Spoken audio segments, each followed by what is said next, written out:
मित्रों नमस्कार, मैं हूं राकेश कुमार। आप देख रहे हैं मताभिमत। मित्रों, सर्वे चल रहा है, लेकिन सर्वे क्यों हो रहा है? अब ये बहुत बड़ा प्रश्न आ गया है और इस वीडियो को बड़े गौर से आप सुनिएगा, देखिएगा। सर्वे क्यों हो रहा है? सर्वे इसलिए हो रहा है कि मालिकाना हक तय किया जा सके। लेकिन आज जो समाचार आया है वह इस बात को पुष्ट करता है जो आरोप सर्वे के पूर्व सरकार पर लग रहा था कि सरकार लोगों के ज़मीन को छीनना चाहती है और उसका राजनीतिक लाभ लेना चाहती है। सरकारी ज़मीन के नाम पर सरकार ज़मीन को छीनकर और चुनाव के पहले बांटने का काम करेगी और उसका केवल राजनीतिक लाभ है, यह आरोप लगाया जा रहा था। अब लगता है कि यह आरोप सही था।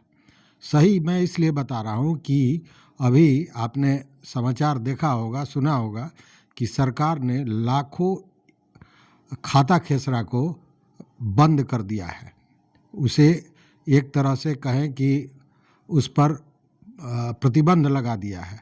अब उस खाता खेसरा के ज़मीन को न खरीदा जा सकता है, न बेचा जा सकता है, न उस पर रसीद कट सकता है, कुछ भी नहीं। तो एक तो ये मामला है कि आखिर सर्वे हुआ नहीं, जो सर्वे हो रहा था ये हुआ नहीं, मालिकाना हक तय हुआ नहीं, लेकिन उसके पूर्व ही हड़बड़ी में आखिर इस तरह का फैसला क्यों लेना पड़ा, पहली बात। दूसरी बात कि जब इसको लेकर पूछा गया राजस्व एवं भूमि सुधार विभाग के अपर मुख्य सचिव दीपक कुमार से, तो उनका कहना कुछ और है। उनका कहना है कि इसका सर्वे से कोई लेना देना नहीं है, सर्वे से इस मामले का कोई लेना देना नहीं है। जिला स्तर पर खाता खेसरा को बंद किया जा रहा है, को लॉक किया गया है। साथ में उन्होंने ये भी बताया कि 90 दिन का समय दिया गया है, 3 स्तर पर अपील किया जा सकता है।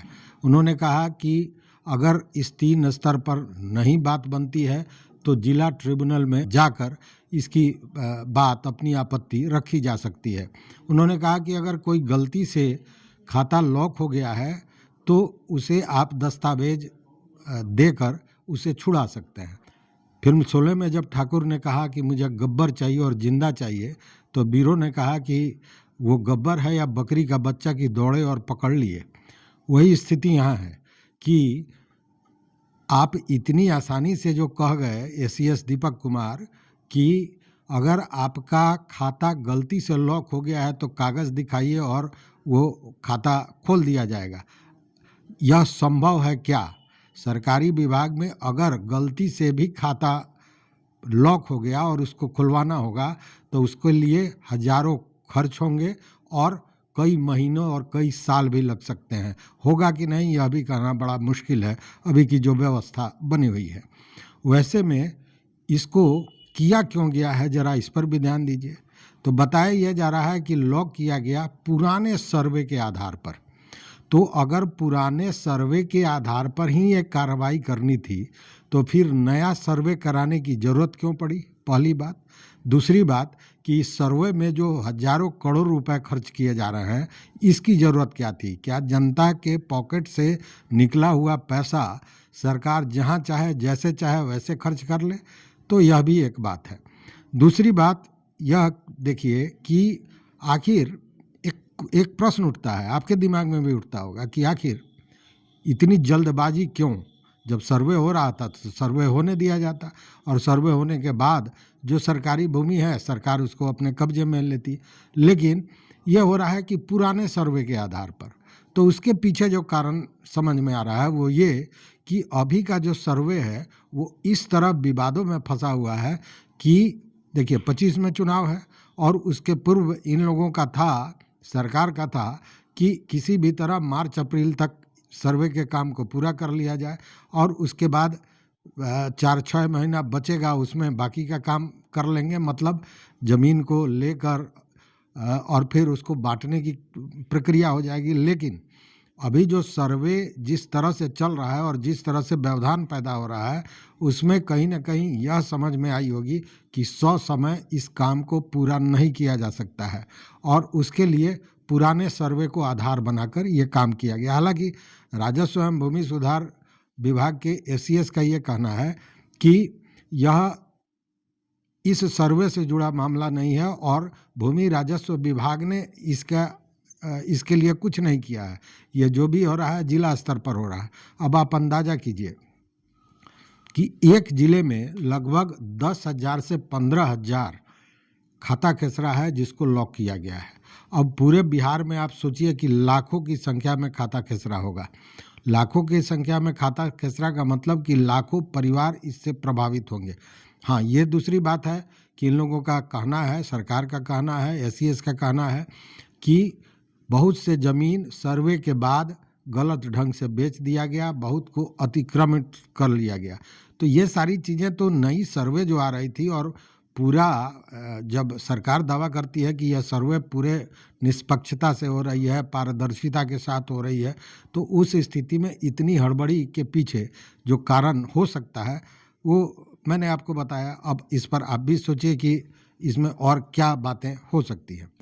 लेकिन सबसे बड़ी बात यह है कि यह जो जमीन खाता खेसरा लॉक किया गया लाखों की संख्या में, इसको लेकर किसी भी तरह का नोटिस किसी को नहीं दिया गया या फिर उन खाता खेसरा की सूची आज तक या अभी तक सार्वजनिक नहीं की गई कि लोगों को पता चले कि किस खाता किस खेसरा को लॉक किया गया है। अब बताइए कि ये पता कैसे चलेगा?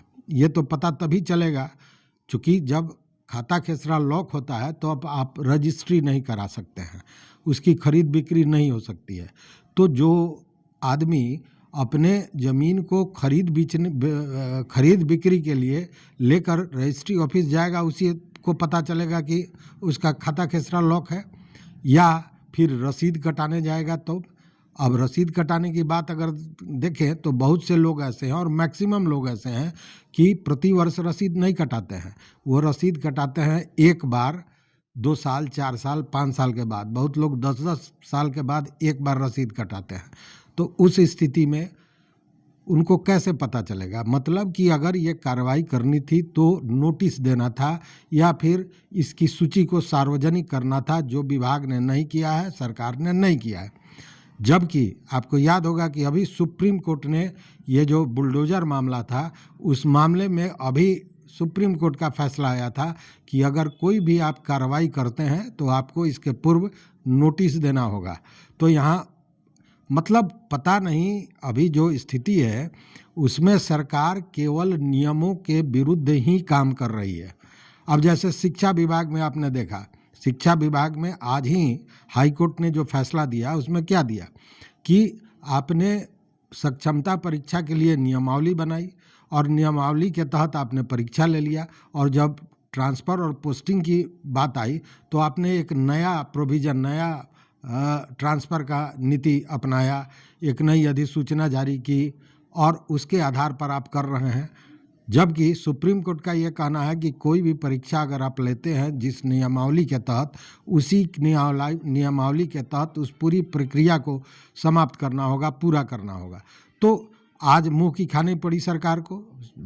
कोर्ट ने ट्रांसफ़र को अभी रोक दिया है तत्काल प्रभाव से। उसी तरह यहाँ मामला है।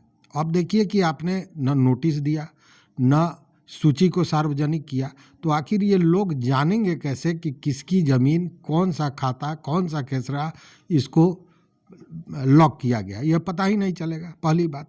दूसरी बात कि कितनी आसानी से एसीएस ने कह दिया कि अगर गलती से बात पर ध्यान दीजिए, गलती से अगर खाता खेसरा लॉक हो गया है तो आप कागज़ दिखाइए और वो खुल जाएगा। ये इतना अगर आसान होता तो कहने की बात क्या थी? यहाँ तो सवाल यह है कि परिमार्जन के लिए कोई दिए हुए है तो 5-5 साल में परिमार्जन नहीं हो रहा है, जबकि उसकी सारी प्रक्रिया अंचल स्तर पर ही होनी है और केवल होनी ही नहीं है, वो परिमार्जन के लिए वही जा रहा है जो रैयत है या किसी कारण से कोई गड़बड़ी उसके कागज़ में हो गई, तब 5 साल लग रहा है। तो यहाँ तो पूरी मलकियत का मामला है, इसमें कै साल लगेगा ये समझिए। अब क्या होगा कि ये भी कहा गया कि 3 स्तर बनाया गया है जहाँ पे आप अपना आपत्ति दर्ज कर सकते हैं। और उसके बाद ट्रिब्यूनल की बात आ रही है कि जिला में एक ट्रिब्यूनल होगा, उसमें आप जा सकते हैं। तो ट्रिब्यूनल की स्थिति क्या है? नियम यह है कि ट्रिब्यूनल में किसी भी मामले का जो नियमावली है कि 6 महीने के अंदर में उसका निष्पादन करना है। लेकिन अभी मैं बता सकता हूँ ऐसा सैकड़ों केस जो ट्रिब्यूनल में 10-10 साल से पड़ा हुआ है और आज तक उसका निस्तारण नहीं हुआ है, उस पर कोई कार्रवाई नहीं हुई है, या यूं कहे कि उस पर न्याय नहीं मिला है। उस स्थिति में ये ट्रिब्यूनल क्या करेगा? अब फिर एक बात आ रही है कि इसके भी ऊपर एक आपत्ति दर्ज करने के लिए एक व्यवस्था बनाने की सोच है और उसकी तैयारी चल रही है। मतलब कि हर स्तर पर जितने भी ये आपत्ति सुनने वाले होंगे और न्याय देने वाले होंगे, तो न्याय के नाम पर किस तरह शोषण होगा ये जानी हुई बात है। ये आप भी जानते हैं, हम भी जानते हैं, सब कोई जानते हैं, सरकार भी जानती है। लेकिन ये खुला छूट दिया जा रहा है और पता नहीं इसकी जानकारी सरकार को है, नीतीश कुमार को है, मुख्यमंत्री को है। एक तो पहले ही ये सर्वे जो है सो सरकार के लिए सरदर्द बना हुआ है। लाखों लोग इस मामले को लेकर आक्रोशित हैं और इसमें ये एक नया ऐड कर दिया गया, जोड़ दिया गया। और जो मुझे लगता है कि सरकार के लिए इतनी बड़ी समस्या ये पैदा करेगा जिसको सोच भी नहीं सकता है आदमी। दूसरी ओर कोर्ट के केस कम करने की बात थी। अब बताइए कि ये जो मामला जब कोर्ट में जाने लगेगा तो लाखों की संख्या में कोर्ट में केस पहुंचेगा। और इसका ऐसे भी आप जानते हैं कि सिविल में ज़मीनी मामलों का जो केस होता है, बताया जाता है, उसमें तो पुनर्जन्म की बात होती है कि आपने अगर कोई केस कर दिया ज़मीन को लेकर, उसकी मलकियत को लेकर सिविल कोर्ट में, तो उसका फैसला आपको तो नहीं मिलेगा, आपके बेटा को मिले या ना मिले, पोता तक जाते जाते वो मिलेगा। मतलब सालों साल लगता है इसमें। अब ऐसे में कोर्ट पर भी एक बोझ होगा, जबकि कोर्ट में अभी भी जितने मामले पड़े हैं उसमें मैक्सिमम मामला आपको मिलेगा ज़मीनी विवाद का। और अब फिर एक नया श्रृंखला, नई बाढ़ आ जाएगी ज़मीनी विवादों की। तो दूसरी बात कि मैंने कहा कि सरकार को पता नहीं कि क्या हो गया। आप चाहे ये बताइए कि मालिकाना हक तय करने का अधिकार सरकार को है? नहीं है। सरकार जमीन का मालिकाना हक तय नहीं कर सकती है। इसके लिए कोर्ट है, इसके लिए न्यायालय है और न्यायालय ही मालिकाना हक तय करती है। अब ये समझ में नहीं आता है कि उस सर्वे के आधार पर कौन सा दिव्य ज्ञान जिले के पदाधिकारियों को मिल गया कि सारे जमीन को जो भी सर्वे में, पुराने सर्वे की भी कहानी आप जानते हैं। पुराने सर्वे पर लगातार उंगलियां उठती रही हैं कि मन मुताबिक सर्वे हुआ था। खैर वो जो हुआ था वो बाद की बात है। तो ये दिव्य ज्ञान कहाँ से मिल गया कि ये सारे ज़मीन जो है सो सरकारी हैं और इसको लॉक कर दिया जाए? पहली बात, सरकार का काम है ज़मीन की श्रेणी, ज़मीन की प्रकृति को तय करना, उस पर लगान लेना, इतना ही सरकार कर सकती है। सरकार मलकियत तय नहीं कर सकती है। लेकिन यहाँ तो मलकियत तय कर दी गई सीधे, बिना किसी नोटिस के, बिना किसी सूचना के। तो ये सारी चीज़ें बहुत अटपटा सा है। और कहीं ना कहीं बिहार में जो ज़मीन रखने वाले भूधारी हैं उन लोगों के लिए भारी समस्या, और ये समस्या जब बढ़ेगी, जब ये आक्रोश फूटेगा, तो निश्चित रूप से सरकार के लिए भी भारी समस्या खड़ी होगी। ये जानी हुई बात है। इतना ही नहीं, सरकार ने ये जो काम किया है, मतलब बंदोबस्त रैयती रद्द करने की जो ये कार्रवाई हुई, तो रद्द करना ही हुआ ना, ये रद्द करना ही हुआ। चूँकि आपने तो खाता खेसरा को लॉक कर दिया, तो ये कहीं ना कहीं आपका जो मालकियत है, मालिकाना हक है, उसको रद्द करने जैसी बात है, उसको लॉक करने जैसी बात है। और मुझे लगता है कि केवल बिहार ही नहीं, भारत में, पूरे देश में इस तरह की ये पहली घटना है कि इस तरह सामूहिक रूप से लाखों खाता खेसरा को सरकार द्वारा लॉक कर दिया गया, बिना सूचना के, बिना जानकारी के, बिना, यहाँ तक कि उसकी सूची भी पब्लिक डोमेन में नहीं दी गई है। अब होड़ ये मचेगा पता करने के लिए कि हमारी ज़मीन लॉक है या नहीं है। और इस होड़ में स्थिति क्या बनेगी आप समझ रहे हैं। इस होड़ में जो जिनके पास ये सारी जानकारियां होंगी, जिससे जानकारी लेने की बात होगी, उनका बल्ले बल्ले होगा। वो ज़मीन की जानकारी देकर कई भूखंडों के मालिक बन जाएंगे। इतनी कमाई तो ज़रूर होगी। तो ये सब जो स्थितियां पैदा हो रही है, ये किस सोच के तहत हो रहा है ये कहना मुश्किल है, लेकिन यह तो स्पष्ट हो रहा है कि सरकार पे जो आरोप लगाए जा रहे थे, कहीं ना कहीं सरकार खुद इसकी पुष्टि करती जा रही है।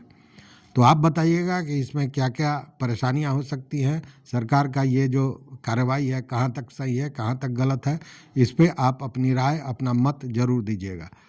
तो इस वीडियो में बस इतना ही। देखते रहिए मत अभिमत। मित्रों, चैनल पर नए हो तो निश्चित रूप से सब्सक्राइब कीजिए, लाइक कीजिए, दोस्तों के साथ शेयर कीजिए और अपना विचार जरूर दीजिए।